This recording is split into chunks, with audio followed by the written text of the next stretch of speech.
بسم الله الرحمن الرحيم.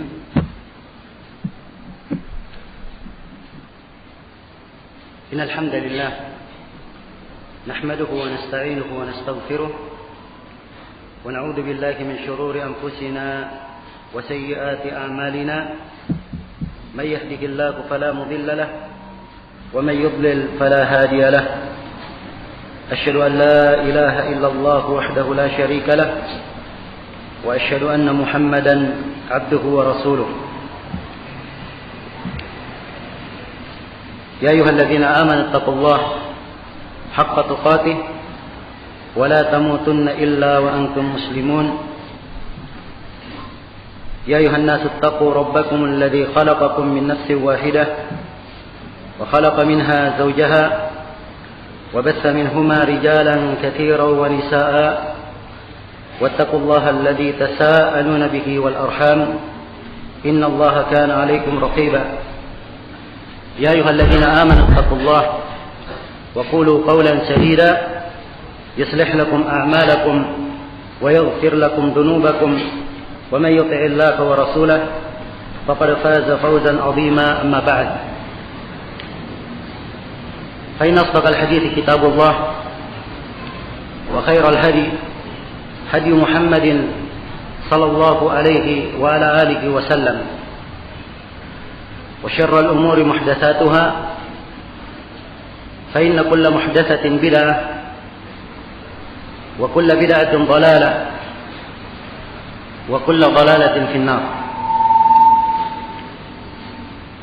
Hadirin sekalian yang saya hormati dan saya muliakan, pada sesi yang kedua ini, sebagaimana yang telah disebutkan, kita akan menjelaskan tentang sebab-sebab yang merupakan sumber munculnya perbuatan atau aksi terorisme.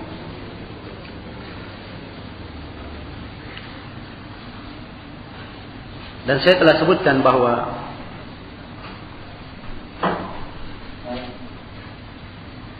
aksi-aksi teror yang terjadi itu dipicu oleh berbagai sebab. Dan mungkin kalau diglobalkan, ia kembali kepada tiga hal. Hal yang pertama,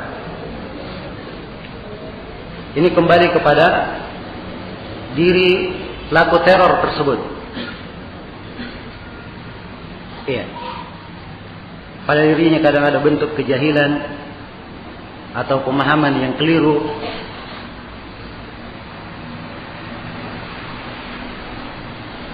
ataupun dari bentuk kelainan yang menyebabkan ia melakukan aksi-aksi teror tersebut. Iya. Ini kita berbicara dalam skala aksi teror secara umum. Kemudian sebab yang kedua,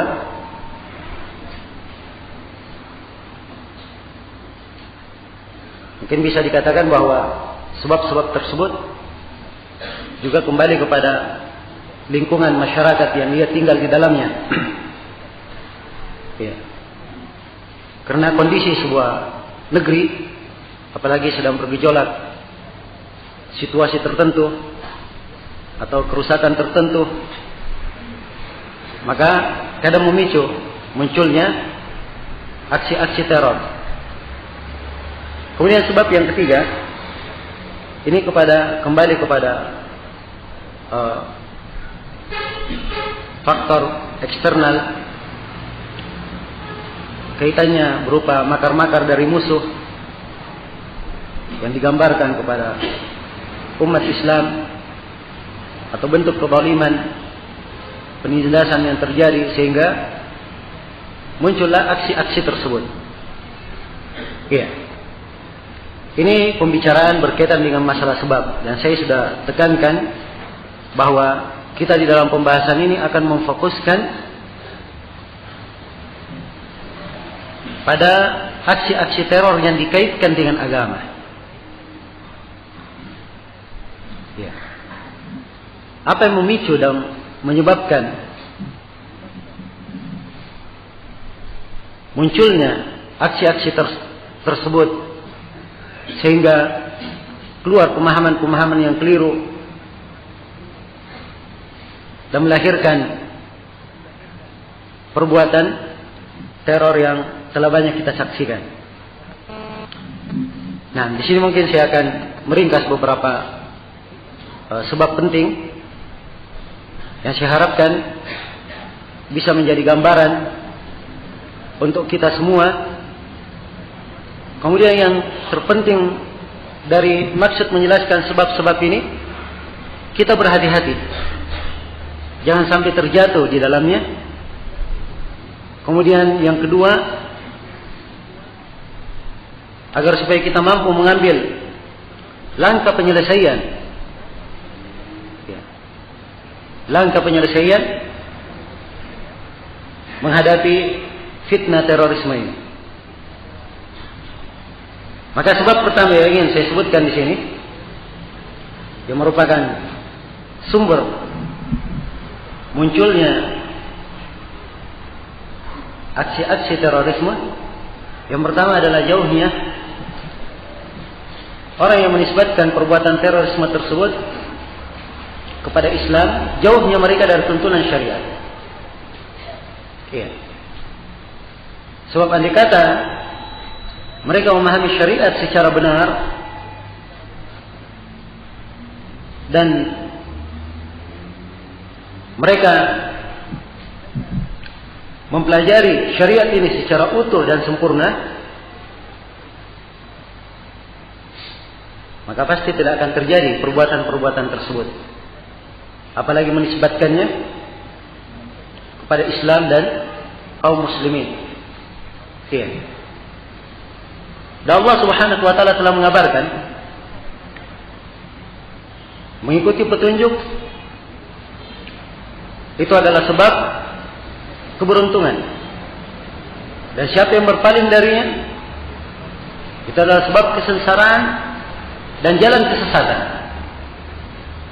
Allah menyatakan dalam Al-Quran, "Faman ittaba'a hudaya fala yadhillu wa la yashqa, wa man a'rada an dhikri fa inna lahu ma'ishatan dhanka wa nahsyuruhu yawmal qiyamati a'ma." Siapa yang mengikuti petunjukku, maka dia tidak akan tersesat dan tidak akan sengsara. Allah jamin tidak akan tersesat dan tidak akan sengsara. Dan siapa yang berpaling dari zikri, dari tuntunanku, dari mengingat kepadaku, maka dia akan mendapatkan kehidupan yang sempit, dan kami akan membangkitkannya pada hari kiamat dalam keadaan buta. Ini akibat berpaling dari tuntunan dan aturan agama, tidak menerapkannya di dalam kehidupan, ya. Tidak menerapkannya di dalam kehidupan. Ini akan mengakibatkan turunnya musibah, malapetaka, kesengsaraan, ujian dan cobaan. Ya.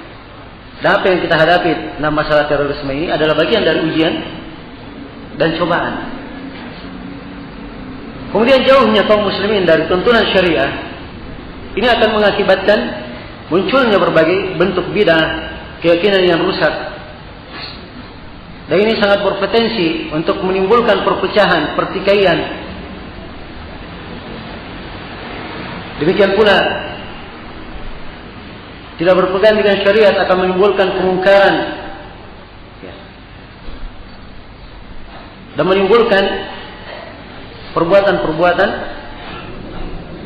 yang tidak membawa kebaikan untuk manusia. Ini sebagian penjelasan akibat karena jauh dari tuntunan agama. Jauh dari tuntunan agama. Maka termasuk pemahaman yang salah kalau mengatakan bahwa orang-orang yang melakukan perbuatan teror tersebut, mereka adalah orang yang menguasai agama, tetapi penguasaannya terhadap agama menyebabkan mereka ekstrim. Ini ada salah paham. Justru karena mereka tidak paham agama, jatuh di dalam perbuatan yang salah. Iya. Andai kata kembali kepada agama secara benar, Islam ini sebagaimana yang telah kita terangkan sebagian dari sifat-sifatnya, itu pasti membawa kebaikan bagi manusia. Iya. Ini sebab yang pertama. Sebab yang kedua, mungkin sebab yang kedua ini kadang bisa dimaknakan kepada sebab yang pertama. Cuman saya ingin menjelaskan perkara lebih terarah. Sebab yang kedua adalah jahil terhadap rincian tuntunan syariat. Ya. Syariat kita ini adalah sebuah tuntunan yang lengkap. Aturan-aturan yang telah sempurna. Ya. Maka mengambil sebagian dari syariat, hanya mempelajari sebagian, jahil akan sebagian yang lainnya, ini akan mengakibatkan kerancuan-kerancuan di dalam memahami agama. Ya. Dan inilah yang memicu terjadinya perbuatan-perbuatan yang keliru di atas namakan agama. Perbuatan-perbuatan keliru di atas namakan agama. Dan ini bukan di dalam masalah terorisme saja, di dalam banyak masalah. Ya. Nah, melakukan sebuah kesalahan kadang di atas namakan dengan nama amar ma'ruf nahi munkar. Ya, kadang dikemas seperti itu. Kadang dia jatuh dalam sebuah kesalahan, kesalahan itu dia sebut sebagai tauhid. Padahal sebenarnya bukan tauhid. Ya. Ini karena tidak mengerti rincian tuntunan syariat di dalam masalah tersebut. Ya. Sama seperti yang saya gambarkan tadi berkaitan dengan masalah jihad. Seorang yang diseru dan diajak, ya, diberi iming-iming, ya, kamu mati pasti akan mendapatkan surga, yang mereka istilahkan dengan nama pengantin. Ya. Sudah pasti menjadi pengantin di surga. Ini bagian dari syariat, tapi orang yang mendengarkannya hanya mengambil satu sisi dan dia tidak mengetahui rincian syariat jihad itu secara keseluruhan. Akhirnya ia salah melangkah dan salah menempatkannya. Iya. Dia adalah perbuatan yang tercela di dalam syariat. Perbuatan yang tercela di dalam syariat. Dan Nabi SAW berlepas diri dari perbuatan yang seperti ini. Karena itu pernah datang kepada beliau SAW atau ke rumah beliau 3 orang. Nabi tidak ada di tempat. Mereka bertanya ke istri-istri Nabi SAW, bagaimana kehidupan Rasulullah, ibadahnya. Maka 3 orang ini menganggap bahwa ibadah mereka selama ini sangatlah kurang. Ya. Ini kesadaran muncul. Mereka menyadari ada kekurangan. Setelah kesadarannya muncul, semangatnya meningkat. Saya perhatikan, tatkala semangat tidak dibangun di atas tuntunan syariat. Salah seorang dari 3 ini berkata, adapun saya akan sholat 1 malam suntuk setiap hari, tidak akan tidur selama-lamanya di waktu malam. Akan dihidupkan dengan qiyamul lail. Saya semangat melakukan ibadah. Orang yang kedua berkata, adapun saya akan puasa setiap hari, tidak akan berbuka selama-lamanya. Adapun yang ketiga, dia berkata, adapun saya tidak akan menikah dengan perempuan selama-lamanya. Yang mau sibuk dengan ibadah saja, namun terganggu. Perhatikan, kesadaran setelah itu muncul semangat, tapi karena tiba dibangun di atas tuntunan ini berlebihan. Bagaimana Nabi menanggapi? ucapan 3 orang ini. Maka disebutkan dalam sebuah riwayat ketika dikabarkan hal tersebut kepada beliau, maka Nabi keluar, kemudian berdiri di atas mimbar. Kemudian beliau berkata, beliau kisahkan tentang 3 orang yang datang, berucap begini dan begini. Kata Nabi sallallahu alaihi wasallam, "Ama inni atqakum lillahi wa akhsyakum bih." Ketahuilah bahwa saya adalah orang yang paling bertakwa kepada Allah dan yang paling takut kepada Allah di antara kalian. Tapi saya di malam hari, saya sholat malam dan saya juga tidur. Saya di siang hari, saya puasa dan kadang saya berbuka. Ada puasa dan ada berbukanya. Tidak puasa setiap hari. Dan saya nikah dengan perempuan, kata Rasulullah SAW.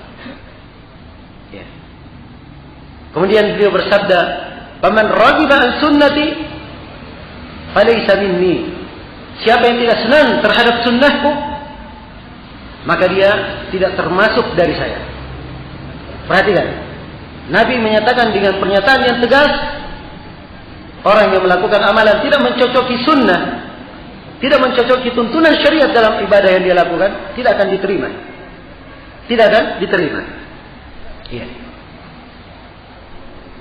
Maka demikianlah seluruh perkara dalam peribadatan ini, dalam keagamaan kita, amalan apa saja yang dilakukan tidak dibangun di atas sunnah Nabi, tidak mencocoki sunnah, maka amalan itu tidak diterima. Amalan itu tidak akan diterima. Maka dari sini sangat penting sekali seorang itu mempelajari agama, mengetahui kedetailan pembahasan, apalagi pembahasan jihad. Pembahasan jihad. Sebab ini pembahasan beda dengan bab muamalat. Yang terkandung di dalamnya hanya terdapat muawabat, saling tukar menukar, atau tabarruat, saling memberi atau menerima. Ini babnya adalah bab berkaitan dengan al-mutlaqat, pengorbanan. Ada sesuatu yang harus dia korbankan. Ini perkara bukan perkara sembarangan. Berkaitan dengan darah, berkaitan dengan nyawa yang cuma satu. Apakah dia dilayangkan di atas ketaatan atau tidak? Ini masalah detail. Ini adalah permasalahan detail. Karena itulah di dalam membahas penentuan apakah sekarang disyariatkan jihad atau tidak, itu bukan tugas semua orang. Bukan penilaian semua orang. Bahkan di kalangan alim ulama, ia bukan tugas seluruh ulama. Hanya ulama tertentu saja yang punya kapasitas dan kelayakan di dalam berbicara pada hal tersebut. Karena itu kata Syekhul Islam Ibnu Taimiyah di dalam sela-sela pembicaraan beliau membahas masalah jihad, kata beliau, al-khulasatu fi misli hadhihi al-daqaiq, kesimpulan dalam kedetailan jihad seperti ini, kata beliau, al-bahthu fihi min khasa'isi ahli al-ilm, min khasa'isi atau min wadhifati khawasi ahli al-ilm. Membahas perkara-perkara seperti ini, kata Syekhul Islam Ibnu Taimiyah, itu dari tugasnya orang khususnya para ulama. Bukan seluruh ulama, orang khususnya para ulama. Dan ini ucapan yang sangat tepat. Sejalan dengan firman Allah Subhanahu wa taala, "Wa idza ja'akum amrun minal amni awil khawfi ada'u bih, walau radduhu ila ar-rasul wa ila ulil amri minhum la'alimahu alladhina yastanbitunahu minhu." Apabila datang kepada mereka sebuah perkara yang mengandung rasa aman ataupun rasa takut. Sebab perkara itu beraneka ragam. Ada perkara disampaikan biasa saja, tidak berbahaya. Tapi ada perkara ini kaitannya dengan maslahat umum. Maslahat umum. Apakah mengandung keamanan? Ya, sebab kalau misalnya disampaikan sesuatu yang sifatnya umum, semuanya bergembira, kadang akan muncul kelalaian yang membuka celah untuk memasukkan kejelekan di tengah kaum muslimin. Maka mengirim masalah yang seperti ini, memberitakannya, menyampaikannya, itu tidak harus langsung dikabarkan. Jelas? Demikian pula, apalagi kalau hal yang berkaitan dengan rasa takut. Ya, tidak sembarang menyampaikan. Ya. Dan ini ayat, sebab turunnya, supaya kita lebih mengerti memahami ayat, sebab turunnya, ini teguran untuk para sahabat. Tatkala mereka mendengar bahwa Rasulullah SAW menceraikan istri-istrinya.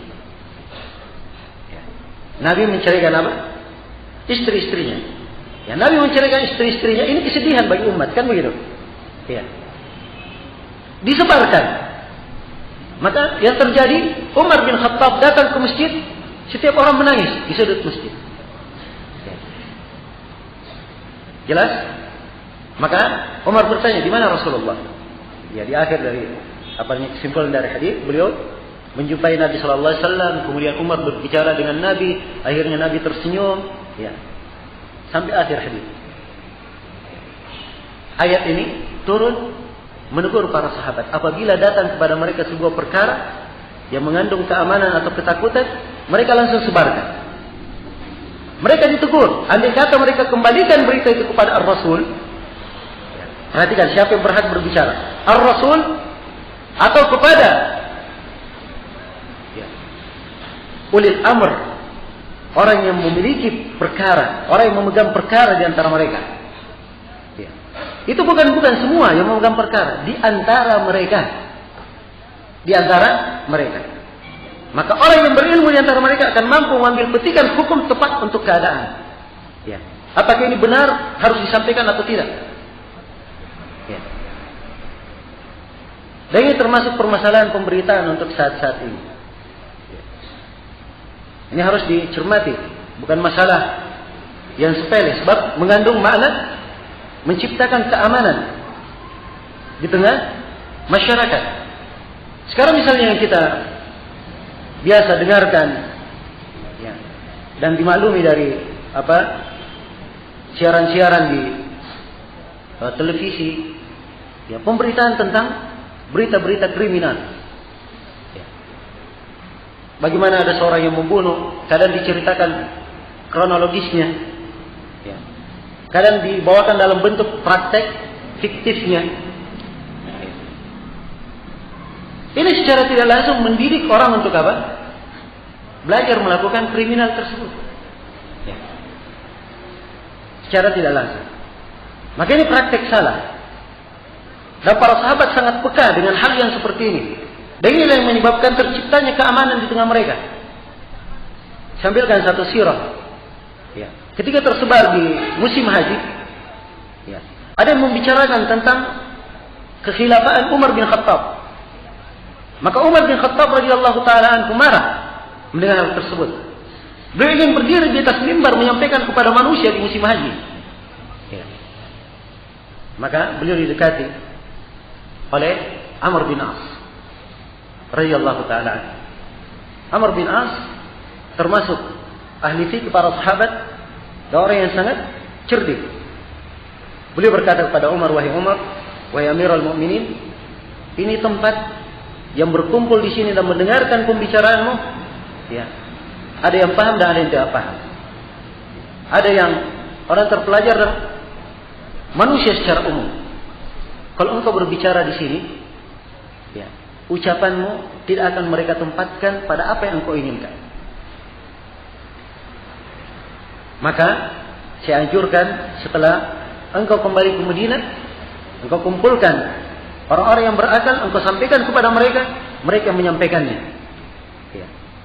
Sesuai dengan apa yang engkau inginkan. Maka Umar mengurungkan niatnya. Ini dari fikih. Ya. Bagaimana menjaga keamanan dalam perkara-perkara detail yang seperti ini. Ya. Jelas ya?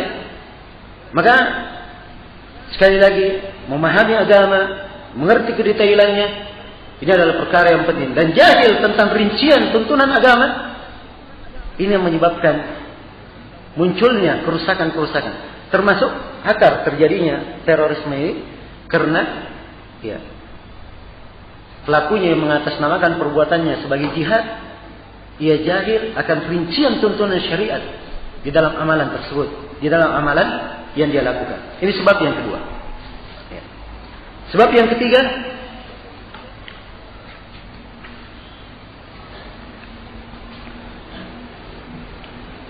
ketiga, adalah jauhnya dari tuntunan para ulama. Ya. Jauh dari ulama. Sebab yang ketiga. Nah, Allah Subhanahu wa taala telah menjadikan untuk ulama kedudukannya. Ya. Untuk ulama dijadikan kedudukannya sebagai lentera bagi umat, hal yang dengannya umat ini terpelihara di atas kebaikan. Allah Subhanahu wa taala berfirman, "Fas'alu ahla dzikri in kuntum la ta'lamun." Bertanyalah kepada ahli dzikir kalau kalian tidak mengetahui. Ya. Dan di dalam hadis Ibnu Abbas yang diriwayatkan oleh Al-Hakim, Ibnu Hibban, Al-Baihaqi dan selainnya, Rasulullah sallallahu alaihi wasallam bersabda, "Al-barakatu ma'a akabirikum." Berkah itu bersama orang-orang tua kalian. Ya. Tua di sini kembali kepada mana umur ataupun dalam mana tua bermakna dia lebih berilmu. Bermakna ia lebih berilmu. Ya. Ulama dijadikan sebagai lentera kebaikan bagi umat ini. Dan Nabi sallallahu alaihi wasallam menyebutkan di dalam hadis yang diriwayatkan oleh Imam Muslim, kata beliau, ya, kata beliau, "An-nujumu amanatun lis-sama. Fa idza dhahabat an-nujum atas samaa ma tu'ad." Bintang-bintang itu adalah amanah, pengaman langit. Kalau bintang-bintang sudah pergi, akan datang kepada langit ini apa yang dijanjikan terhadapnya. Maksudnya apa yang akan menghancurkannya. Kemudian Nabi berkata, perhatikan beliau tatkala memberi contoh dengan bintang-bintang, ya, di langit. Ini penggambaran supaya kita memahami. Kemudian Nabi berkata, dan saya adalah amanatun fi ashabi, adalah pengaman di tengah para sahabat. Ya. Kalau saya telah pergi, ata ashabi ma yu'adun, akan datang kepada para sahabatku apa yang dijanjikan terhadap mereka dari kejelekan yang akan menimpa. Kemudian Nabi berkata, wa ashabi amanatun li ummati, dan para sahabatku adalah para pengaman di tengah umatku. Kalau para sahabatku sudah pergi, ata ummati ma yu'adun, akan datang kepada umatku apa yang diancamkan terhadap mereka. Ya. Karena itulah kedudukan para ulama sangat besar, ya, di dalam syariat. Ya. Keberadaan mereka itu adalah kebaikan bagi umat. Hilangnya para ulama itu adalah tanda dekatnya hari kiamat. Di dalam hadis Abdullah bin Amr bin As yang diriwayatkan oleh Imam Al-Bukhari dan Imam Muslim, Rasulullah sallallahu alaihi wasallam bersabda, "Inna Allah la yaqbidhu al-ilma intiza'an yantazi'uhu min al-ibad." Sungguhnya Allah tidak mencabut ilmu itu, dicabut begitu saja dari hamba. Ilmu tiba-tiba dicabut, hilang, tidak. Tidak begitu cara dicabutnya ilmu. Walakin yaqbidhu al-ilm biqabdil ulama. Akan tapi Allah mencabut ilmu itu dengan diwafatkannya para ulama. Hatta idza lam yabqa alimun, dalam sebuah riwayat, hatta idza lam yubqi aliman ittakhadha an-nas ru'usan juhala. Fasu'ilu fa'aftau bighairi ilmin fadallu wa adallu. Sampai ketika tidak tersisa seorang alim pun, manusia pun menjadikan tokoh-tokoh yang jahil. Mereka bertanya kepada tokoh-tokoh itu. Mereka bertanya. Kalau tokoh-tokohnya ditanya mereka diam, selamat umat ini. Tapi ini masalahnya ditanya, mereka memberi fatwa. Orang-orang jahil ini memberi fatwa.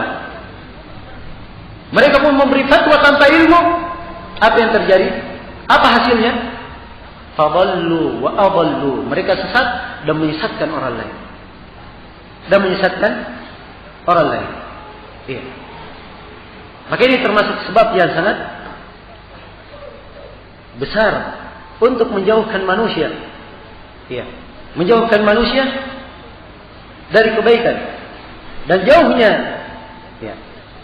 seorang muslim dari alim ulamanya, ini akan menyebabkan ia berjelek sangka terhadap agama dan akan menyebabkan menyimpangnya, akan menyebabkan dia menyimpang dari jalan yang lurus.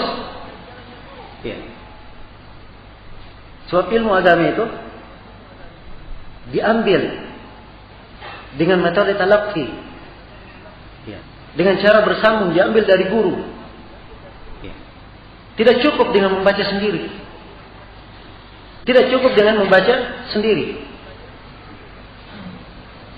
Karena itu Rasulullah sallallahu alaihi wasallam, dari hikmah Allah Subhanahu wa taala, beliau menerima wahyu. Langsung mengambil dari Jibril. Dan para sahabat Rasulullah sallallahu alaihi wasallam, mereka selain membaca dan mempelajari, yang paling utama mereka membaca Al-Quran itu dari Rasulullah, dan Rasulullah membacakan kepada mereka, dan mereka mengambil ilmu dari Nabi sallallahu alaihi wasallam. Para sahabat menyampaikan kepada tabi'in, tabi'in menyampaikan kepada tabi'ut tabi'in, semuanya dengan jalur pewarisan ilmu, mengambil dari ahlinya.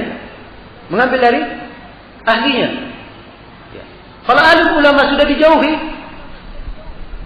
maka tidak ada lagi yang tersisa di tengah umat ini. Sebab orang-orang yang berilmu lah yang mampu melihat situasi, keadaan. Belum terjadi fitnah tersebut, mereka sudah bicara. Sebelum Usama bin Laden mengumumkan dan meributkan masalah, membesar-besarkan tentang kejadian 11 September, sebelum terjadi kejadian 11 September, Syekh Mukbil rahimahullah, Syekh Mukbil itu sudah berbicara tentang Usama bin Laden. Sebagai seorang alim, beliau sangat mengerti Usama bin Laden ini ancaman bagi umat. Dan ucapan beliau ini bukan disebarkan di Yaman saja, disebarkan di koran-koran sampai di koran Kuwait yang bernama Ra'yul Am, memuat ucapan Syekh Mukbil. Kata beliau, "Abra'u ila Allah min Usama bin Laden." Saya berlepas diri kepada Allah dari Usama bin Laden. Sungguhnya orang ini, kata beliau, adalah kesialan dan malapetaka bagi umat. Ini beliau sudah tangkap dari apa?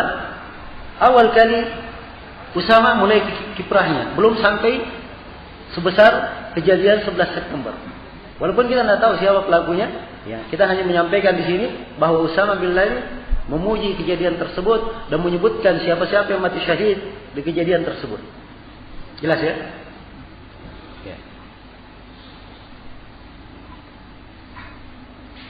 Demikian pula guru kami, Syekh Zaid bin Muhammad bin Hadi Al-Madakhali, masih sebelum kejadian 11 September, beliau sudah menulis satu buku dengan nama Al-Irhab.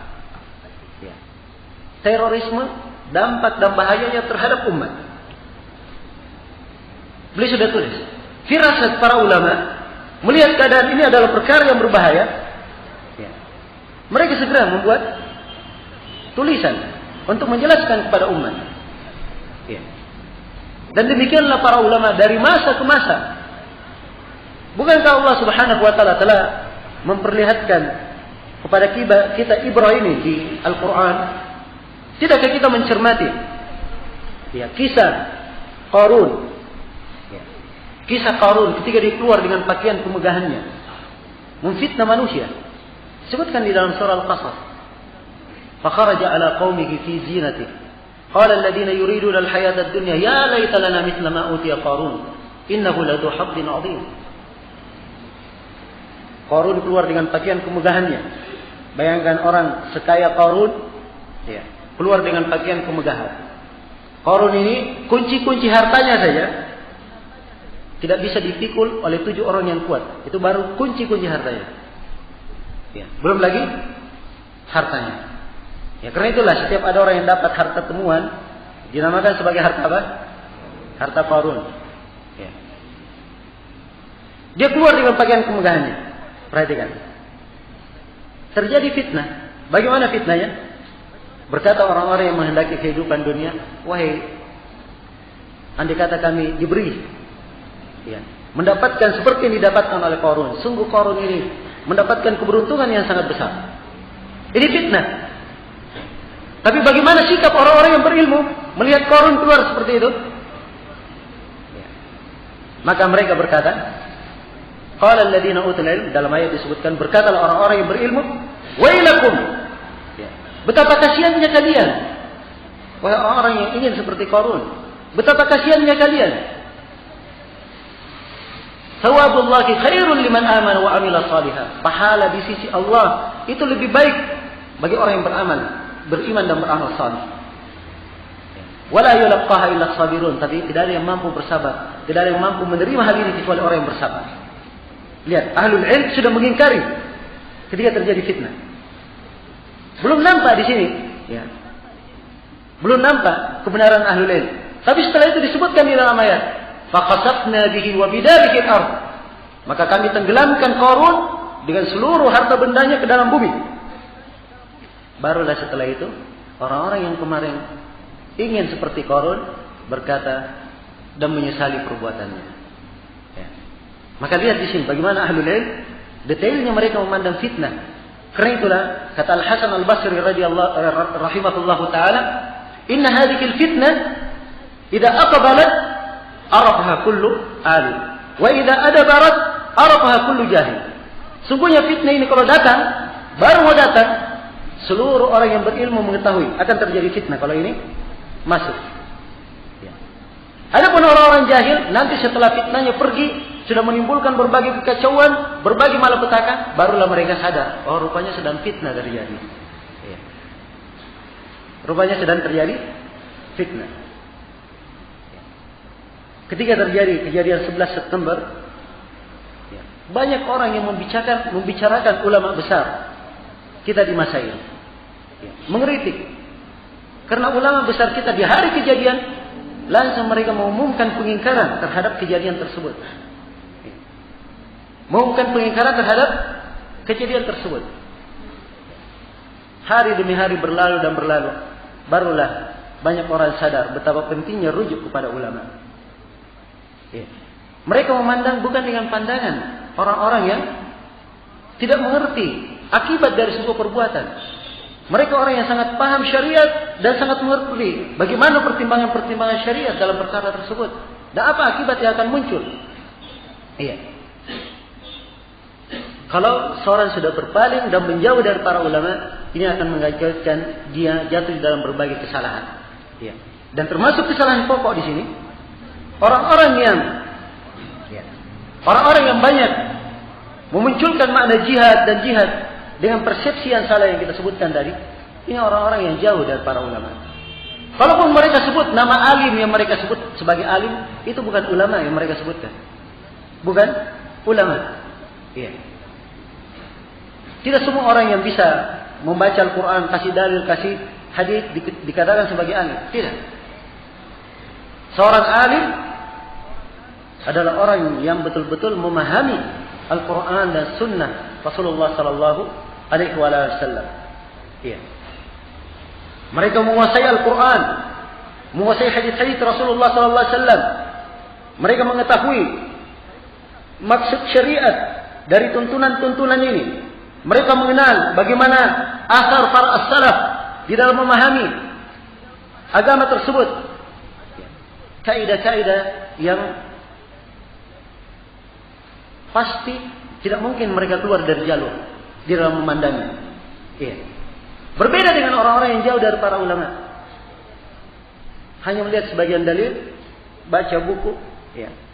Oh, saya tertarik ini memang Amerika ini perlu dikasih pelajaran. Tidak apa-apa saya rela menjadi korban membunuh diri. Ya. Jangan dikira bahwa buku-buku yang tersebar itu tidak memberikan pengaruh. Pemikiran-pemikiran yang memuat anjuran-anjuran ini memberikan pengaruh yang sangat besar dan potensi. Ya. Jelas? Nah, kemudian di sini poin yang lain, sejumlah manusia, ya, dari orang-orang yang saya sebutkan tadi, mereka mempunyai gerakan-gerakan untuk menjauhkan umat dari ulama. Sengaja mereka menjauhkan umat dari apa? Dari para ulama. Sebab kalau umat sudah jauh dari para ulamanya, sudah mereka bebas, ya, untuk mengkondisikan umat sesuai dengan keinginannya. Maka ini pokok yang pertama. Sebab yang seberapa? Yang ketiga. Kemudian sebab yang keempat, ya. Sebab yang keempat dari sebab munculnya aksi terorisme. Sekali lagi kita masih membahas dalam skala perbuatan teror yang dikaitkan dengan agama. Ya. Sebab yang keempat adalah pembangkangan terhadap penguasa muslim. Pembangkangan terhadap penguasa muslim. Ya. Ini banyak pihak. Ya. Kalau kita berbicara tentang hal ini, mereka menuduh ahli sunnah secara umum sebagai antek-antek penguasa. Ya. Kadang bahasa-bahasa yang sangat tidak enak didengar. Ya. Kamus kebun binatangnya muncul semua. Dikatakanlah bahwa mereka adalah anjing-anjing penguasa, penjilat penguasa. Ya. Karena berbicara dan menyampaikan agama. Keharusan taat kepada penguasa muslim ini bukan ucapan seorang alim, tapi firman Allah Subhanahu wa taala dan sabda Rasulullah sallallahu alaihi wasallam. Ya. Allah berfirman dalam Al-Qur'an, ya ayyuhalladzina amanu athi'ullaha wa athi'ur rasul wa ulil amri minkum. Wahai orang-orang yang beriman, taatlah kalian kepada Allah, taatlah kalian kepada Rasul dan kepada ulil amr di antara kalian. Ulil amr adalah penguasa. Adalah penguasa menurut kesepakatan seluruh ahli tafsir. Walaupun ada yang mengartikannya sebagai ahlul ilm, itu pengertian di satu sudut. Sebab kebanyakan penguasa di masa pertama semuanya adalah ahlul ilm. Ya. Jelas? Ini ayat dari Al-Quran. Dan hadis dari Rasulullah sallallahu alaihi wasallam yang memerintah untuk mendengar dan taat kepada penguasa sangat banyak sekali. Ya. Sangat banyak sekali, jumlahnya mutawatir.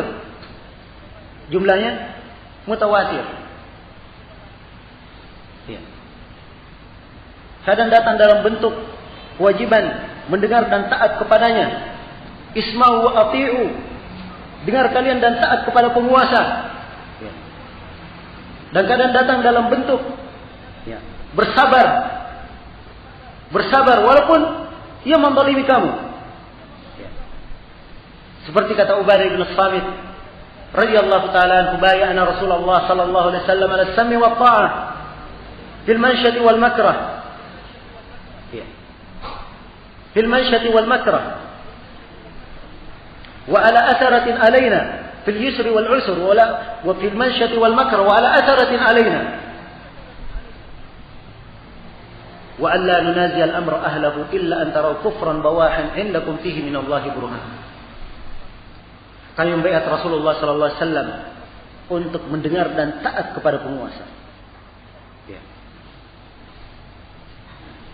Fil usri wal yusur, dalam keadaan susah maupun sulit, dalam keadaan sulit maupun mudah.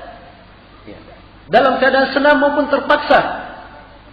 Dan dalam keadaan kita dizalimi. Diperintah untuk mendengar dan taat kepada penguasa. Dan kami membaiat Rasulullah, kata Ubadah bin Samit, tidak boleh mengganggu perkara ya, kekuasaannya. Tidak boleh mengganggu gugat kedudukan penguasa. Ya, kalau dibahasakan dengan bahasa lainnya, tidak boleh mengkudeta penguasa.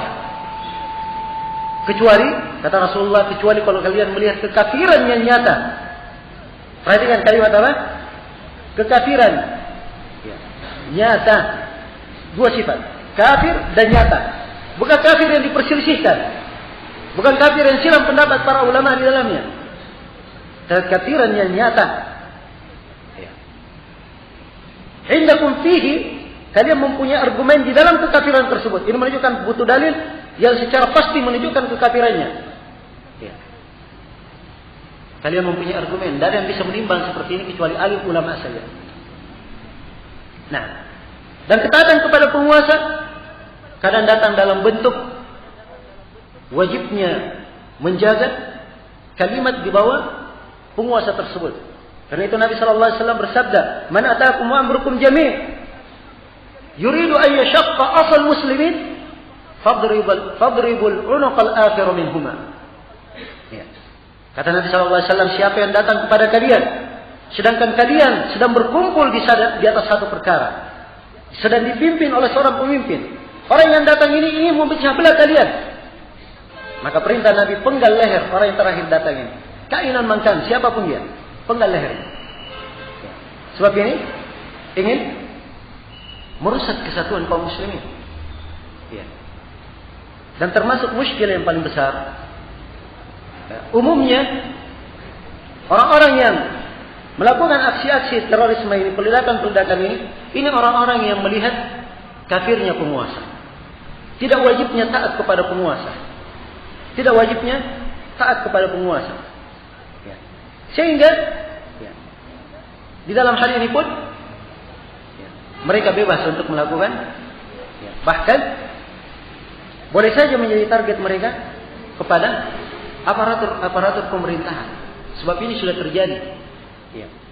Di beberapa tempat. Jelas? Maka ini diantara sumber. Jauh dari ulama, membangkang kepada penguasa, ini sumber kejelekan bagi umat secara umum. Dan pemicu munculnya perbuatan-perbuatan terorisme. Karena itu Sahal bin Abdullah At-Tasturi rahimahullah ta'ala, beliau berkata, iya, kata beliau, dua golongan dari umat. Apabila umat menghormati dua golongan ini, maka Allah akan memperbaiki dunia mereka dan akan memperbaiki akhirat mereka. Kapan mereka merendahkan dua golongan ini, maka Allah akan merusak dunia mereka dan akan merusak akhirat mereka. Yaitu al-ulama wal umara. Kata beliau, ulama dan penguasa. Ulama dan penguasa. Ini dua golongan. Ya. Dua golongan di tengah umat yang merupakan tonggak tegaknya umat. Ya. Alim ulama wajib ditaati dalam segala perkara yang berkaitan dengan agama. Berkaitan dengan agama. Pada hal-hal yang mereka menyampaikannya dengan dalil. Ya. Dan penguasa mereka ditaati dalam segala perkara yang ma'ruf.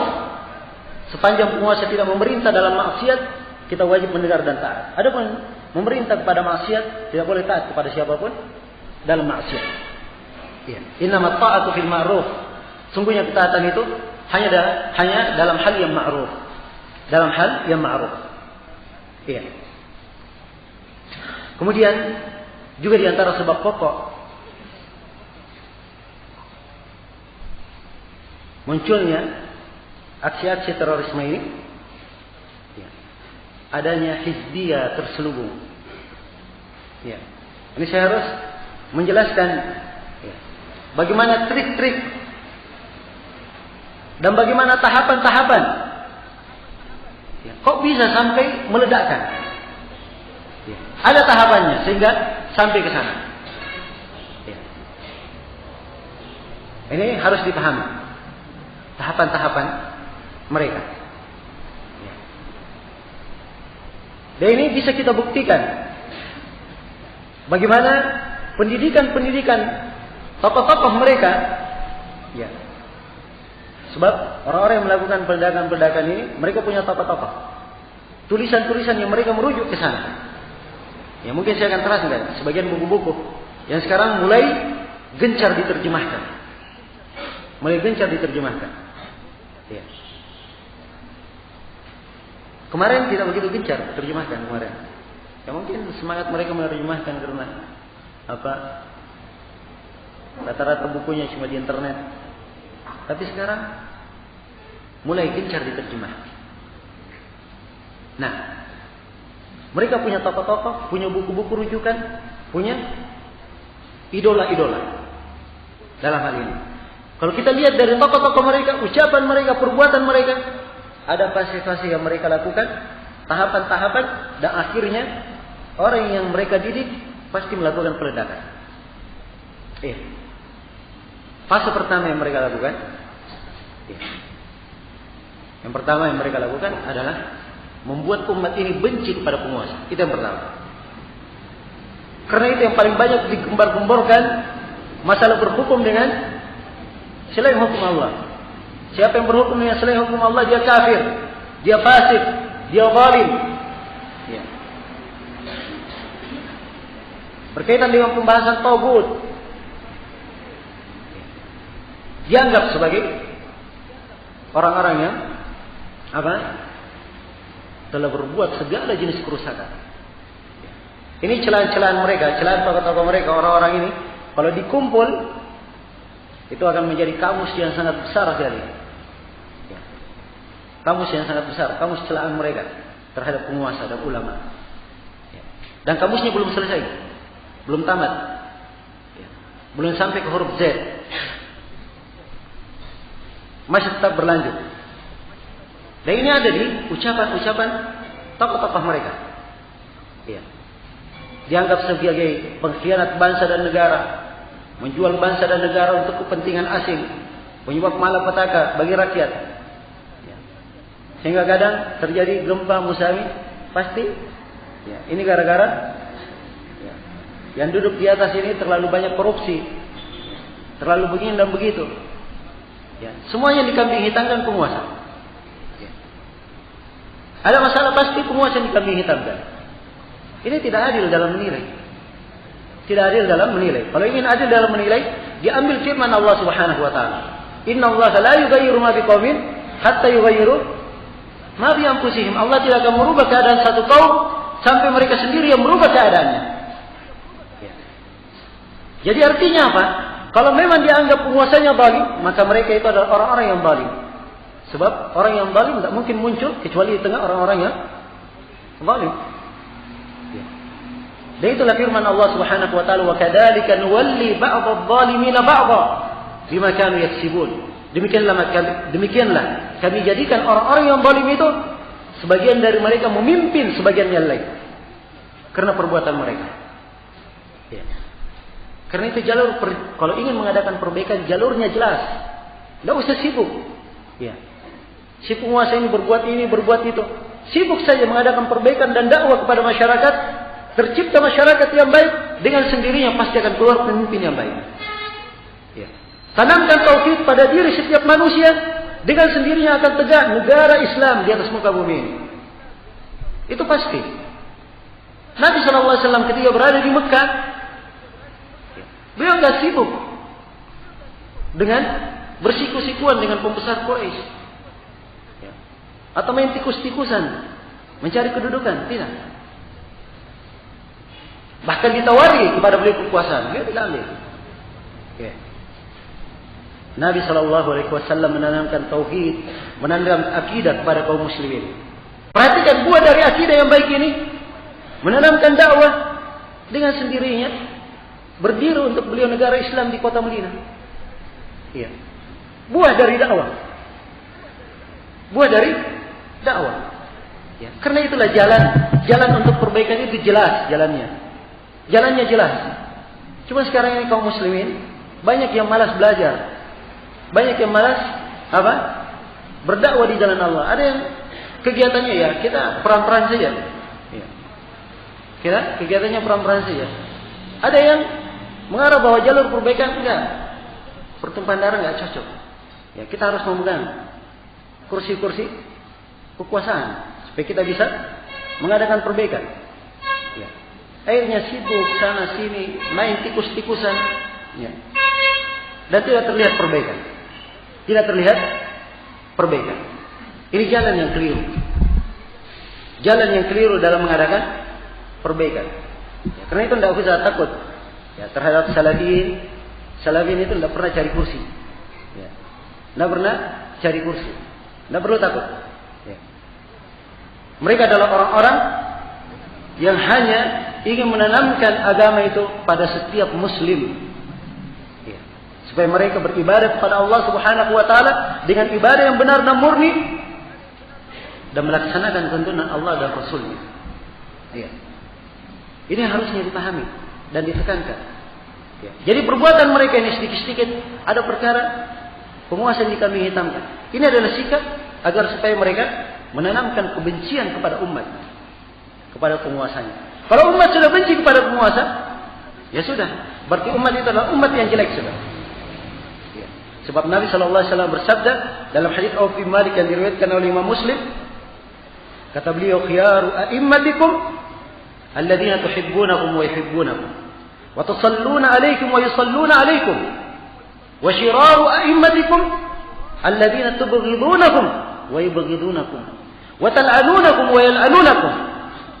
Sebaik-baik pemimpin kalian adalah siapa yang kalian cinta dan mereka juga cinta kepada kalian. Mereka mendoakan kebaikan untuk kalian dan juga mendoakan kebaikan untuk, dan kalian juga mendoakan kebaikan untuk. Sejelek-jelek pemimpin kalian adalah siapa yang kalian benci dan mereka juga benci kepada kalian. Ya. Kalian melaknat mereka, mereka juga melaknat kalian. Ya. Jadi kalau sudah seperti ini keadaannya, ditanamkan umat untuk benci kepada penguasa, sudah berarti semuanya adalah umat yang jelek. Itu akibatnya. Nah, jadi ini misi yang sangat harus diketahui bahwa ini misi bagi mereka. Ya. Karena itu gencar. Mereka mengangkat kejelekan-kejelekan penguasa. Seakan-akan penguasa itu tidak pernah berbuat kecuali kejelekan. Mereka tidak pernah ingat bahwa penguasa membangun jalanan, mereka bisa jalan. Ya. Mereka pakai listrik. Ya. Kalau dihitung-hitung kebaikan penguasa banyak kebaikannya. Mereka menikmatinya. Mereka menikmatinya. Tapi ya dasar ya pikirannya hanya sekedar menyudutkan kepada kesalahan, tidak pernah mencatat kebaikan apapun untuk orang lain. Jelas ya? Kalau sudah sampai ke target ini, umat sudah benci kepada penguasa. Ini sudah mulai tahapan pertama. Mereka sudah pegang satu tahapan. Ya. Mereka sudah pegang satu tahapan. Dan menanamkan kebencian kepada penguasa ini misi banyak golongan-golongan yang menyimpang pada masa yang telah lalu. Perhatikan kaum Khawarij. Ya. Awal kali mereka menampilkan gerakannya adalah membangkang kepada penguasa. Itu awal kali yang nampak. Mereka membangkang kepada Utsman bin Affan, bahkan mereka membunuh Utsman bin Affan radhiyallahu taala anhu. Ya. Mereka membangkang kepada Ali bin Abi Thalib. Ya. Ini dasar yang mereka angkat. Jangan tertipu dengan bahasa-bahasa yang memukau. Ya. Seperti mungkin tadi yang bertanya menyebutkan dengan bahasa. Sebab sekarang orang pandai berbahasa. Ya. Pandai berbahasa. Dia salah pun ya masih bisa dia berbicara. Ya. Masih bisa berbicara. Sekarang ini banyak pewaris gaya Firaun. Ya. Maaf ini ya. Ya saya ingin cerita salah satu uslubnya Firaun supaya mengerti bagaimana orang-orang yang jelek berdalil. Firaun ini awal kali dia ditantang oleh Nabi Musa, dia menantang Nabi Musa. Ya. Sudah kalau begitu, jadikan untuk kami tempat antara saya dan kamu berjumpa, kita akan adu kekuatan di situ. Kata Nabi Musa, perjanjian kita adalah hari perjumpaan, hari keramaian, seluruh manusia berkumpul di situ di waktu duha. Ya. Sudah didatangkan.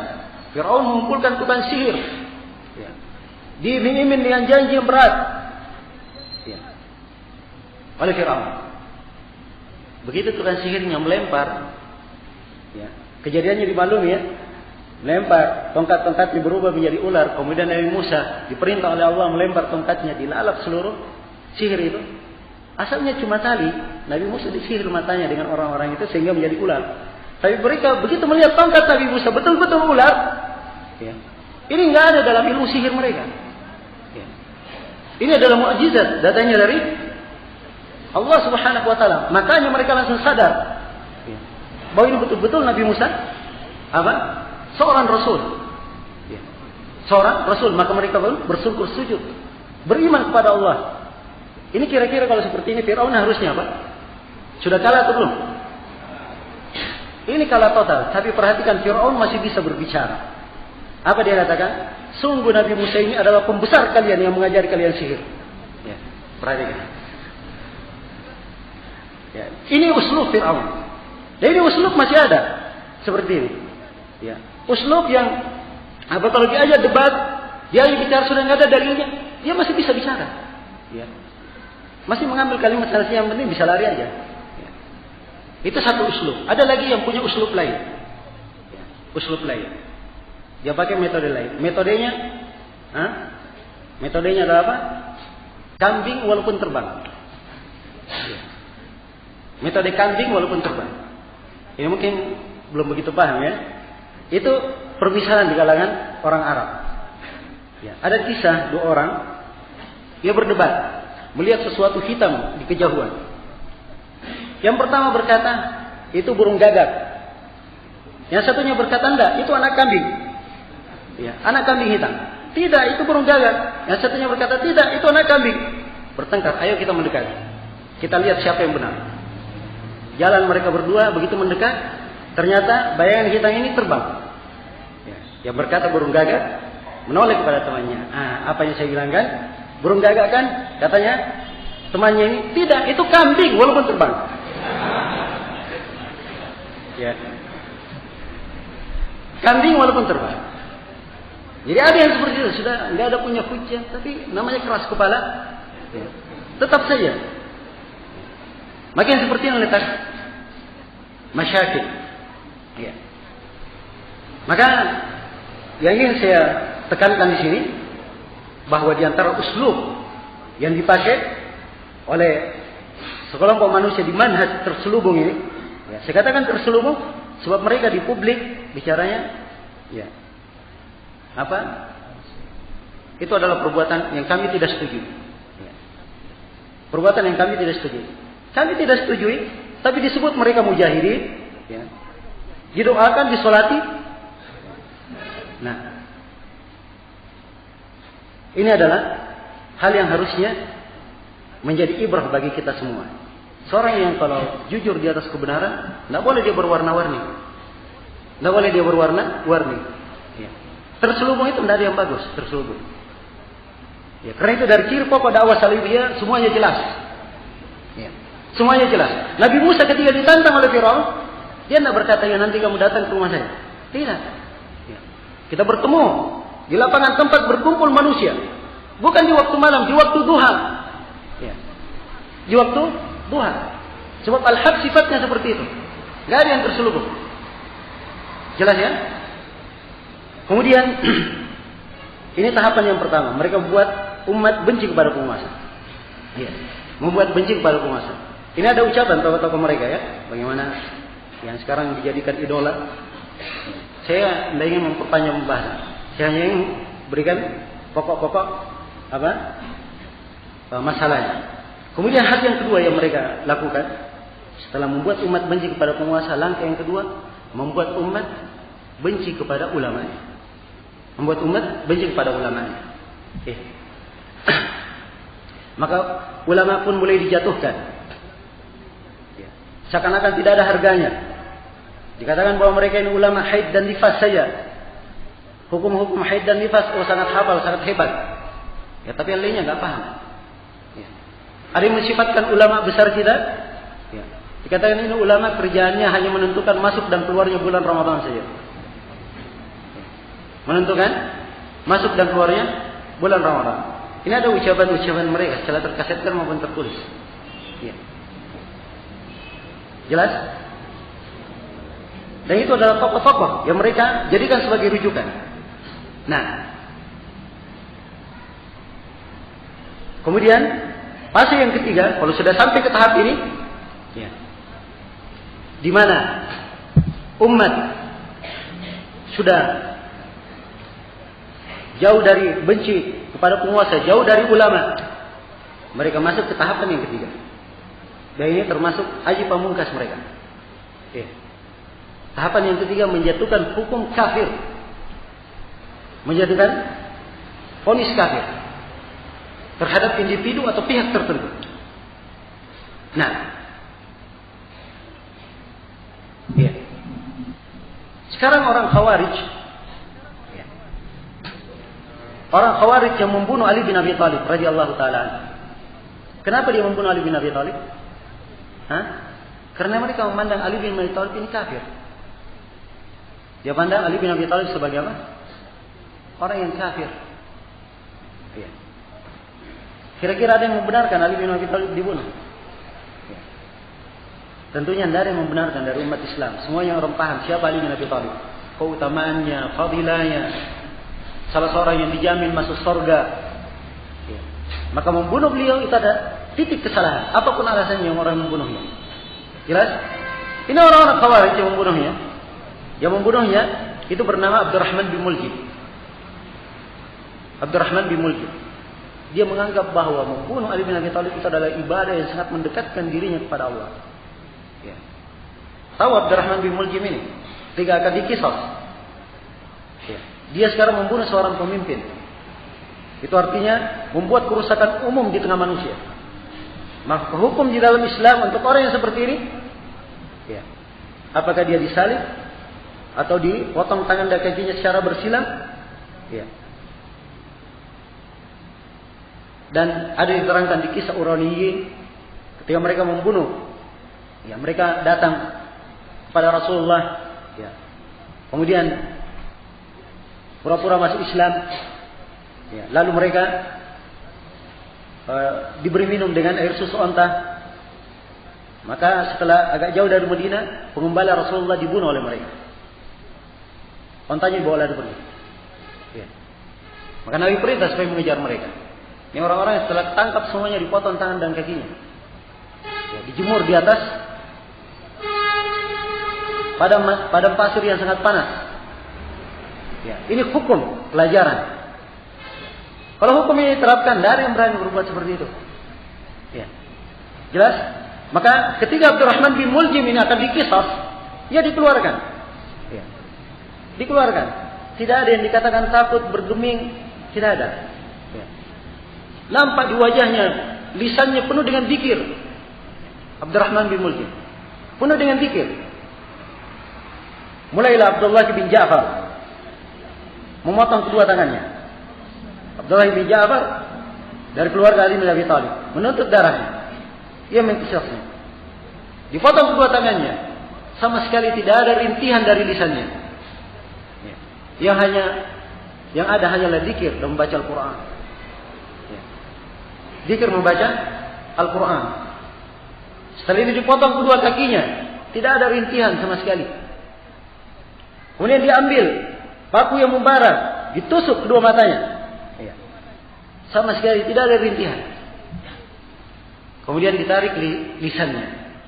Ya, tapi perhatikan ini Abdullah bin Ja'far tidak bergeming. Sebab dia tahu ini adalah hukum Islam yang harus diterapkan. Ya. Dikeluarkan lisannya untuk dipotong. Baru kelihatan dia agak risau. Ketika ditanyakan kenapa kamu risau? Katanya saya khawatir menghadap kepada Allah dalam keadaan lisan saya tidak berzikir. Bukan karena takut.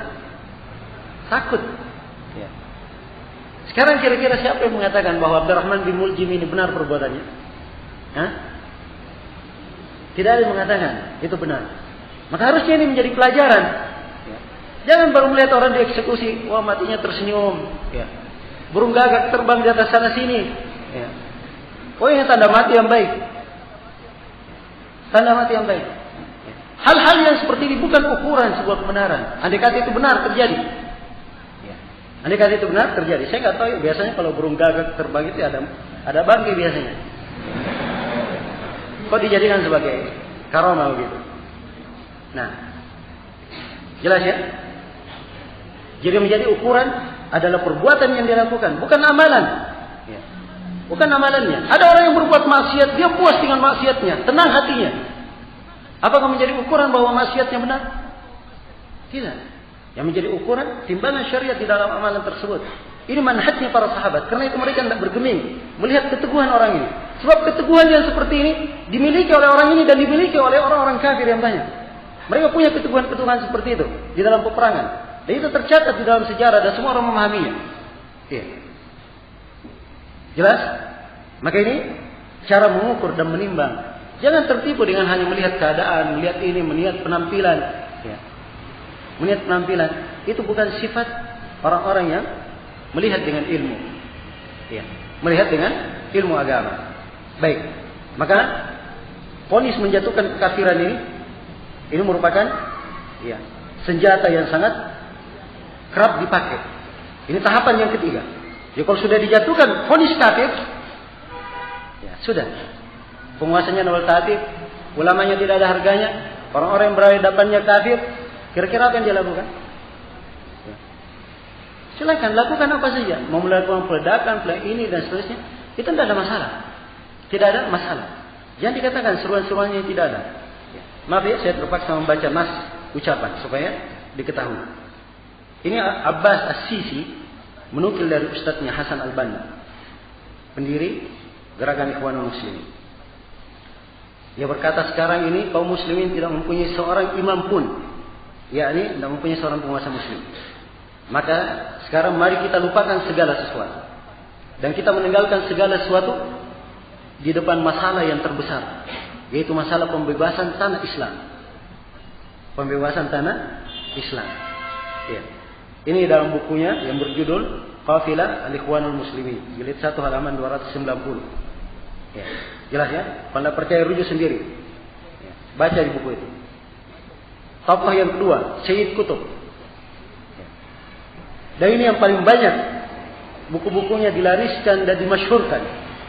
Karena itulah, kalau ada yang berbicara tentang Syed Qutb, sudah. Mesti akan muncul orang-orang yang marah. Ya. Sebab Syed Qutb ini merupakan sumber mereka. Jelas, kalau ada yang membicarakan, responnya sangat kuat sekali. Respon mereka sangat kuat terhadapnya. Karena itu tatkala guru kami Syekh Rabi' membantah Syed Qutb dalam sejumlah buku, beliau pun diserang sana sini dan dijadikan seakan-akan menjadi target kebencian. Karena beliau hanya melakukan sebuah ketaatan, menjelaskan kesalahan-kesalahan Syed Qutb di dalam buku-bukunya. Ya. Syed Qutb di dalam bukunya, di beberapa bukunya, beberapa ucapannya, ya. Nah, terdapat di dalamnya bentuk pengkafiran. Bentuk pengkafiran.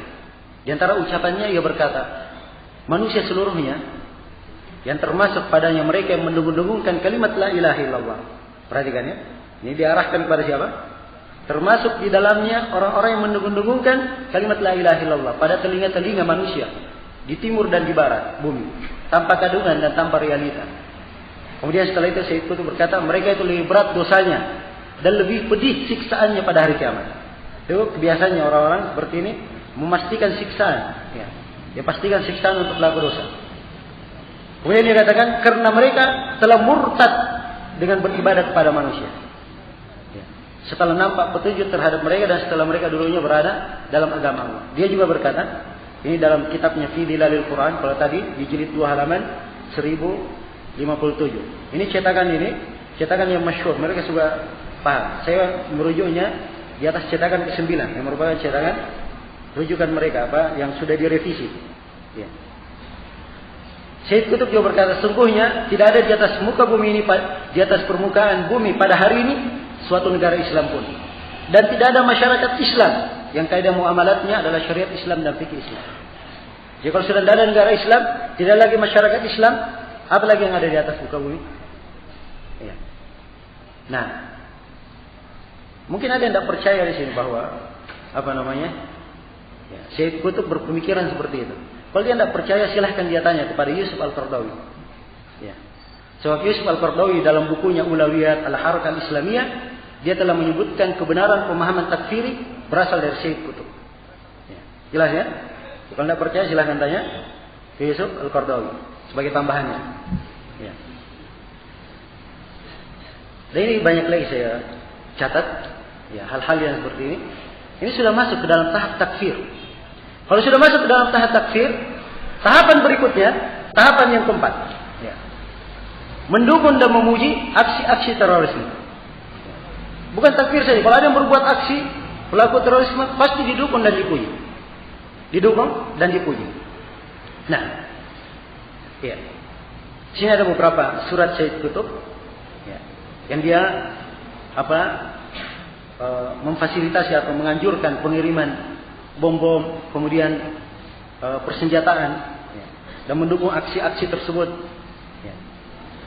Kemudian juga sini ada ucapan Abu Al-A'la Al-Maududi, ya, di dalam bukunya Al-Usus Akhlaqiyah lil Harakat Al-Islamiyah, ya, dia berkata, terjemahannya begini: barangkali telah jelas bagi kalian dari tulisan-tulisan dan risalah-risalah kami bahwa tujuan utama kami yang paling terakhir, yang termaksud dari segala upaya kami yang sedang berjalan di atasnya, hanya untuk mengadakan penggulingan kepemimpinan.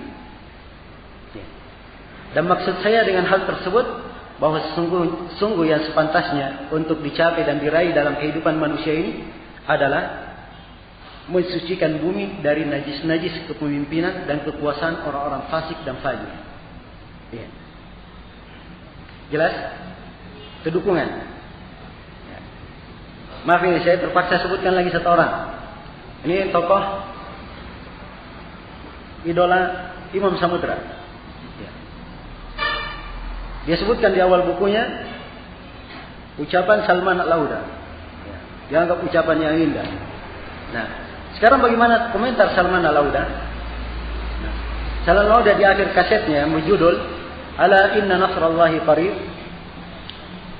Dia berkata, terjemahannya begini: tidak diragukan bahwa berangkat ke Afghanistan untuk berlatih adalah perkara yang bagus.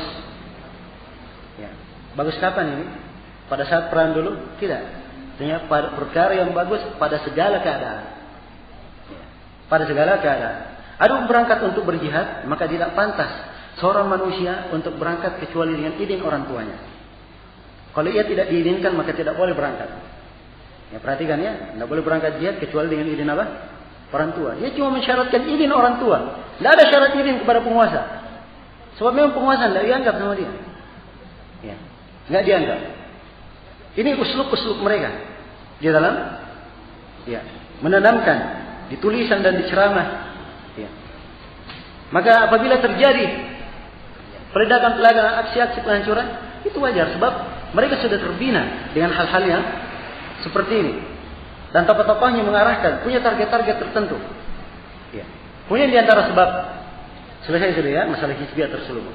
Sebab berikutnya, di antara sebab munculnya terorisme ini, tersebarnya buku-buku yang memuat ideologi terorisme. Ya. Ini apalagi dengan luasnya sekarang ini perkembangan, apalagi adanya fasilitas internet. Ya. Yang seorang bisa mendapatkan data apa saja dalam waktu ringkas dan cepat. Ya. Akhirnya buku-buku yang tadinya belum pernah sampai, ya, ke tengah orang-orang yang baik bisa sampai juga di perantara internet ini. Nah, bisa diambil gratis, download besar-besaran, ada semuanya di internet. Ya. Dan menjadi masalah ini buku-buku mulai diterjemahkan dalam bahasa Indonesia. Ada pihak-pihak yang berusaha menerjemahkannya. Ini harus diwaspadai, nggak boleh didiamkan. Iya, nggak boleh didiamkan. Nah, sudah terlihat buku-buku Abu Muhammad Al-Maqdasi diterjemahkan. Ini Abu Muhammad Al-Maqdasi, ya, Abu Muhammad Al-Maqdasi As-Suri. Ya. Orang ini adalah orang yang mempunyai pemahaman takfiri. Ya. Pemahaman takfiri. Orang-orang takfiri biasanya begitu. Kalau ditegur kesalahannya, dia akan menuduh ahli sunnah sebagai apa? Sebagai murji'ah. Ya, ini mungkin penjelasan untuk saudara kita tadi yang bertanya, kenapa mereka menamakan salafiyun sebagai apa? Sebagai murji'ah. Sebab dasarnya begini. Kalau mereka mengatakan orang-orang takfiri, ya, berhukum dengan selain hukum Allah, kafir secara mutlak. Jelas? Kafir secara mutlak. Ditegur oleh ahli sunnah bahwa itu tidak benar. Apa yang kalian sampaikan itu tidak benar. Kalimat kufur, ya, dalam pengertian syariat kita belum tentu bermakna kafir keluar dari Islam. Belum tentu bermakna kafir keluar dari apa? Dari Islam. Banyak dalil yang menunjukkan tentang hal tersebut. Ya. Kita membantah dengan ilmiah. Kita beri contoh hadis. Ya, para ulama kita memberi contoh hadis Abdullah bin Mas'ud, riwayat Bukhari dan Muslim. Qitalul muslimi sibabul muslimi fusuqun wa qitaluhu kufrun. Mencela seorang muslim adalah kefasikan dan membunuhnya adalah kekafiran. Kafir apa di sini? Keluar dari Islam? Jawabannya tidak. Ya. Bukan keluar dari Islam. Sebab Allah menyebutkan di dalam Al-Quran tentang orang yang membunuh saudaranya, orang yang membunuh orang lain. Allah sebutkan di dalam Al-Quran, "Faman ufiya min akhihi syai'un." Siapa yang dimaafkan dari saudaranya sesuatu, perhatikan, masih disebut saudara. Dikatakan kafir, tidak mungkin disebut saudara. Ya. Jelas?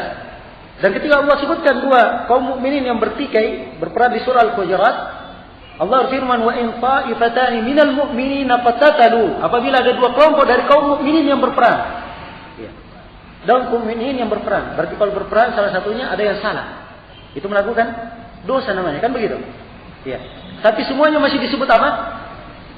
Disebut mukmin. Dan Rasulullah bersabda dalam hadis Abi Bakar riwayat Bukhari dan Muslim, "Idzal taqal muslimani bi sayfayhima fal qatil wal maqtul fin nar." Apabila dua orang muslim berjumpa dengan kedua pedangnya, maka yang dibunuh dan membunuh keduanya dalam neraka.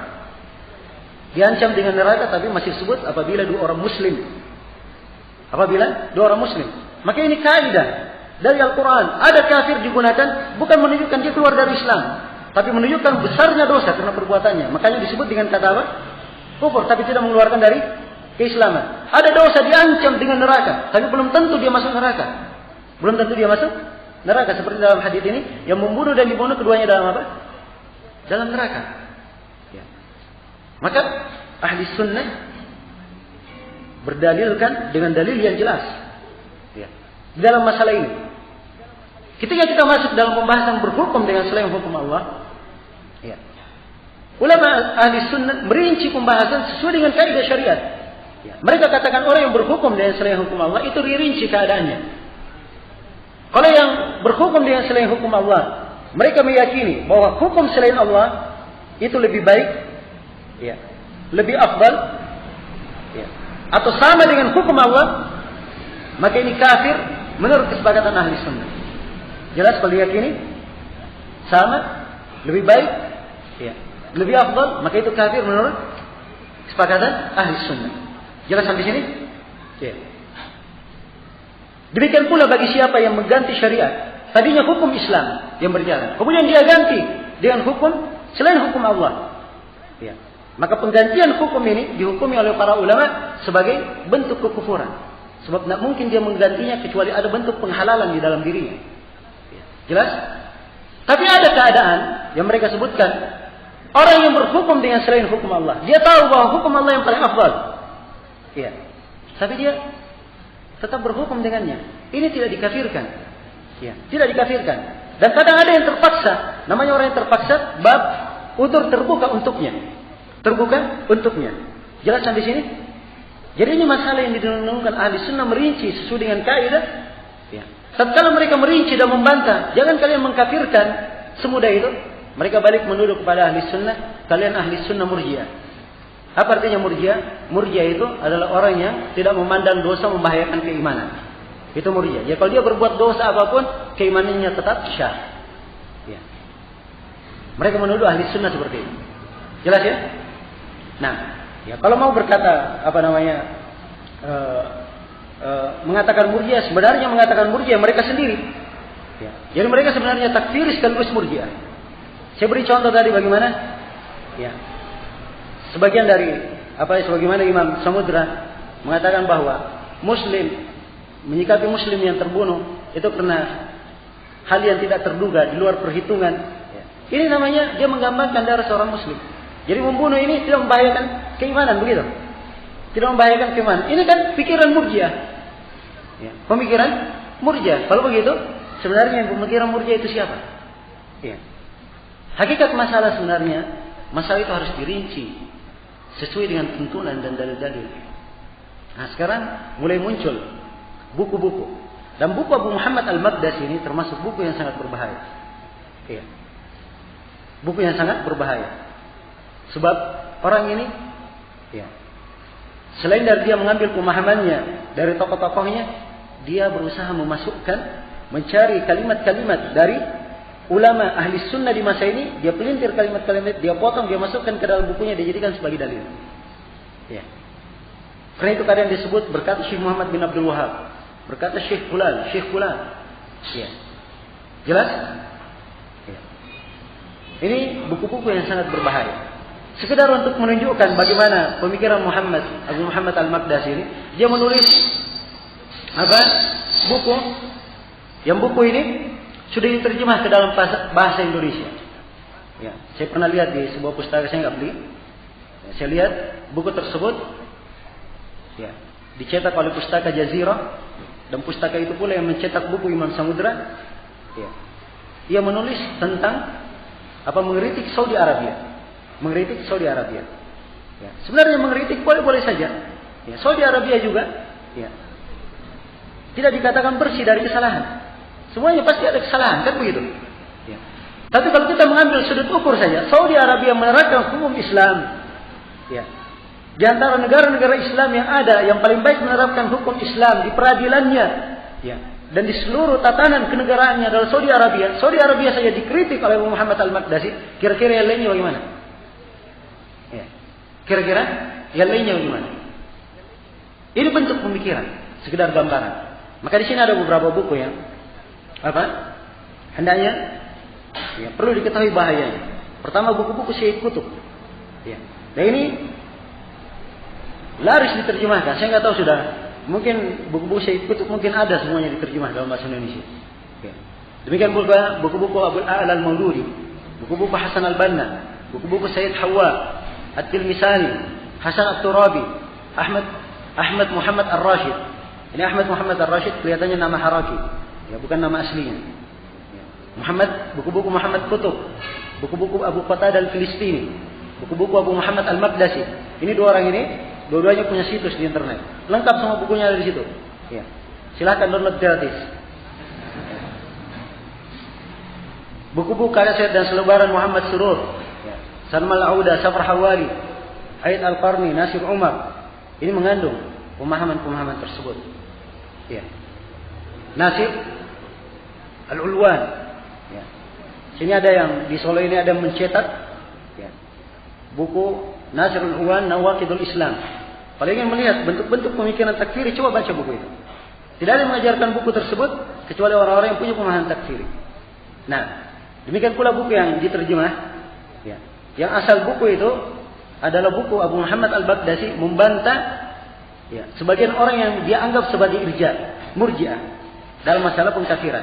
Ini diterjemah dalam bahasa Indonesia dengan judul Salah Kaprah Salafi. Ya. Salah Kaprah Salafi. Apabila membongkar syubhat-syubhat seputar murji'ah masa kini. Ya. Membongkar syubhat-syubhat seputar murji'ah masa kini itu judul aslinya. Ya. Judul aslinya. Tapi karena si penerbit atau si penerjemah, ya, si penerbit atau si penerjemah dan si penerjemahnya juga harus diketahui namanya Aman Abdurrahman. Ya, orang ini kemarin tersangkut dengan kasus bom Marriott pertama dan sudah bebas dari penjara barusan. Ya. Dan ini juga yang disayangkan. Orang-orang yang seperti ini dibiarkan menulis dalam penjara, menerjemah. Ya. Imam Samudra dalam penjara dia menulis bukunya Aku Melawan Teroris. Ya. Aku Melawan Teroris.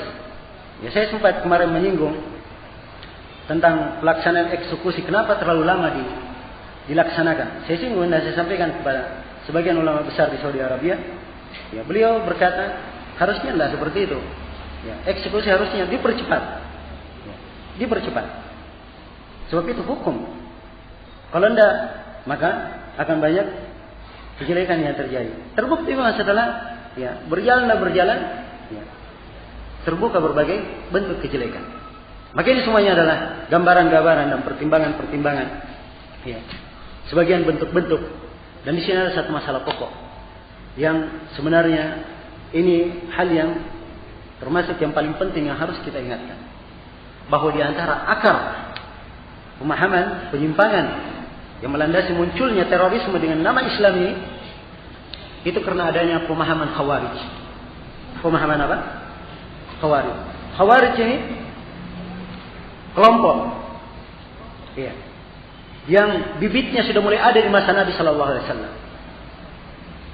Dan Nabi sallallahu alaihi wasallam sudah mengingatkan ketika beliau membagi sedekah. Datang orang berkata kepada Rasulullah, "Ya Muhammad, i'dil." Wahai Muhammad, berbuat adillah kamu. Perhatikan dengannya bagaimana kelancangan orang-orang Khawarij. Wahai Nabi Muhammad, berbuat adillah kamu. Kata Nabi, kalau saya tidak berbuat adil, siapa lagi yang berbuat adil? Maka Umar bin Khattab dalam sebuah riwayat Khalid bin Walid berkata, "Ya Rasulullah, biarkan saya penggal leher orang ini." Kata Nabi SAW, ya, tidak. Kemudian beliau katakan akan keluar, ya, dari jenis orang ini nanti di belakangnya orang-orang yang membaca Al-Quran, ya, tapi tidak melewati tenggorokan mereka. Hanya bacaan tidak pernah turun ke hati, ya. Tidak mereka pahami, tidak punya fikih terhadap apa yang mereka baca. Itu maksudnya. Yamruquna minad din kama yamruqu sahmu minal qadiyah. Mereka akan keluar dari agama seperti keluarnya apa? Seperti keluarnya anak panah dari sasarannya. Iya. Ini kaum Khawarij Nabi kabarkan. Dan disebutkan dalam hadits Abi Umamah, Nabi mensifatkan kaum Khawarij sebagai kilabu ahli nar, anjing-anjing penduduk neraka. Dan Nabi SAW sebutkan dalam hadits riwayat Bukhari dan Muslim bahwa orang-orang Khawarij syarru qatla tahta adimis sama, sejelek-jelek bangkai yang terbunuh di bawah kolong bumi, ya, di bawah kolong langit, ya. Dan kaum muslimin yang dibunuh oleh orang Khawarij itu adalah sebaik-baik mayat yang ada di bawah kolong bumi, ya. Nabi memuji orang yang memerangi mereka. Kata beliau, lain adrakannahum, lain udrikannahum, la aqtulannahum qatla 'ad. Andai kata saya menemui mereka, saya akan perangi mereka seperti dibunuhnya, dibinasakannya kaum 'Ad. Ya. Ini sabda Rasulullah. Dan ini diajukan kepada penguasa. Karena itu para ulama seperti Imam Nawawi dan selainnya ketika menyebutkan hadis-hadis tentang Khawarij dan perintah membunuhnya, Imam Nawawi menyebutkan terdapat di dalamnya keutamaan Ali bin Abi Thalib radhiyallahu taala anhu, sebab beliau memerangi kaum Khawarij. Beliau memerangi kaum Khawarij. Iya. Dan kaum Khawarij ini adalah muskilah dari masa ke masa. Iya. Pemahaman mereka ada. Membangkang kepada penguasa, memberontak kepada penguasa, itu ada ciri mereka. Ya. Dan harus diketahui, ya, bukan maksud memberontak di sini keluar secara fisik langsung mengadakan kudeta, tidak. Khawarij itu dua macam. Dan dua-duanya ada di masa ini. Ya. Ada Khawarij yang memang Khawarij getol, yang langsung memerangi, membunuhi, ya, menawan. Ini ada. Ya. Dan masih ada sampai sekarang. Dan mereka bersembunyi di gunung-gunung di Aljazair. Ya. Kadang turun, ya, menawan, bahkan kaum muslimin ditawan oleh mereka, dijadikan budak. Nah, dan praktik Khawarij yang paling banyak di masa ini adalah Khawarij yang disebut dengan nama Al-Qa'adiyah. Dia tidak pergi berperang memang. Dia tidak melakukan kudeta. Tapi lisannya menghujat penguasa dan menganjurkan orang untuk melakukan kudeta kepada penguasa. Ya. Dan ini Khawarij yang paling banyak. Khawarij yang paling banyak di masa ini. Jelas ya? Tulisan-tulisan menganjurkan, mengajak. Ya. Mengajak. Untuk melakukan hal tersebut. Maka ini adalah bahaya yang hendaknya dihindari. Di antara ciri pemahaman Khawarij, mereka melakukan mengkafirkan pelaku dosa besar. Ya. Di antara ciri kaum Khawarij pula, ya, mereka mengkafirkan secara mutlak orang yang tidak berhukum dengan selain hukum Allah. Nah, di antara ciri lain mereka juga, mereka membolehkan membunuh aparat pemerintahan. Iya. Dan ini ada dari masa ke masa. Dan ada ciri-ciri yang lainnya, sifat-sifat yang lainnya. Itu di antara dasar-dasar pemikiran mereka. Iya. Kadang sebagian dari kaum muslim ada yang melihat, ini orang, Masya Allah, rajin ke masjid. Iya. Sangat giat beribadah, orangnya pendiam. Iya. Banyak berzikir. Tertipu dengan hal tersebut. Saya sudah berikan tadi beberapa contoh kasus bagaimana orang-orang Khawarij itu. Iya. Bagaimana orang-orang Khawarij tersebut. Dan Nabi SAW sudah menyebutkan tentang Khawarij, kalian akan menemui sekelompok kaum Salat kalian hinakan di depan salat mereka. Puasa kalian hinakan di depan puasa mereka. Ya. Dan terbukti setelah itu ketika Khawarij muncul, Ibnu Abbas mendatangi mereka di kampung mereka di Hira. Terlihat orang-orang yang sangat hitam jidatnya, garis-garis hitam di pipinya karena banyaknya mereka menangis. Ya. Kemudian benjolan-benjolan di tangan dan lututnya karena banyaknya mereka sujud, banyaknya mereka berlutut sujud. Ya. Itu ibadah mereka. Kalian hinakan ibadah kalian wahai sahabat di depan ibadah mereka. Tapi Nabi berkata apa? Yamruquna minad din. Mereka keluar dari agama. Sebagaimana keluarnya anak panah dari sasarannya. Maka ini sebagian dari sifat Khawarij. Ya. Dan sebenarnya ini perlu muhadhar khusus ya, tentang pentingnya kita memberikan identifikasi kaum Khawarij secara lengkap.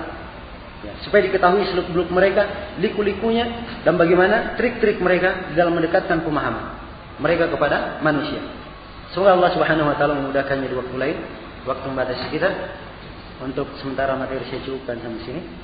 Dan mungkin setelah asar bagaimana direncanakan akan ada tanya jawab. Ya wallahu taala alam. Subhanakallahumma bihamdik asyhadu an la ilaha illa anta astaghfiruka wa atubu ilaik. Walhamdulillahirabbil alamin.